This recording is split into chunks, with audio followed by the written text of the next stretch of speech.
خلافت صدیقیت، ابوبکر صدیق رضی اللہ تعالیٰ نے جب خلافت سنبھالی ہے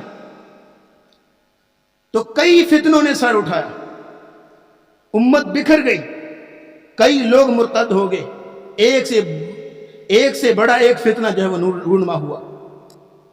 ابوبکر صدیق رضی اللہ تعالیٰ جس طرح با کمال سیاست سے، بے مثال قیادت سے ان فتنوں پہ قابو پایا، وہ اپنی مثال آپ ہے۔ خلافت صدیقیت کی مثال ایک تسبیح کی طرح ہے، دانوں کی تسبیح۔ یہ مثال سنیے گا، بزرگ بیٹھے ہیں، سمجھدار لوگ بیٹھے ہیں، خلافت صدیقیت کو سمجھنا ہو تو ایک مثال لیجیے کہ جیسے دانوں والی تسبیح ہوتی ہے کہ وہ تسبیح کا دھاگا اگر ٹوٹ جائے تو سارے دانے بکھر جاتے ہیں، تو ان دانوں کو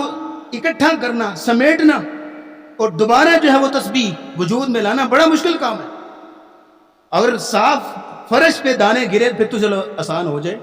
اگر ایسی جگہ پہ دانے گرے جو کہ صاف نہیں ہیں، جھاڑیاں ہیں، کنکر ہیں، وہاں پہ دانوں کو ڈھونڈنا اور مکمل تسبیح بنانا اور وجود میں لانا، یہ کتنا بڑا مشکل کام ہے۔ ابوبکر صدیق کی خلافت کی مثال بھی یہی ہے کہ نبی کریم صلی اللہ علیہ وسلم ریاست مدینہ اور اسلامی حکومت کی مکمل تسبیح جوڑ کے رکھ کے گئے تھے، لیکن جیسے ہی رسول اللہ صلی اللہ علیہ وسلم دنیا سے گئے وہ دھاگا ٹوٹ گیا اور وہ دانے بکھر گئے، اور ان دانوں کو جس انداز سے سمیٹا ہے ابوبکر نے 2 سال کے اندر اس تسبیح کو مکمل جوڑا ہے، اس کو جوڑ کے عمر رضی اللہ تعالیٰ کے حوالے کر کے گئے ہیں، اس کی مثال اپنی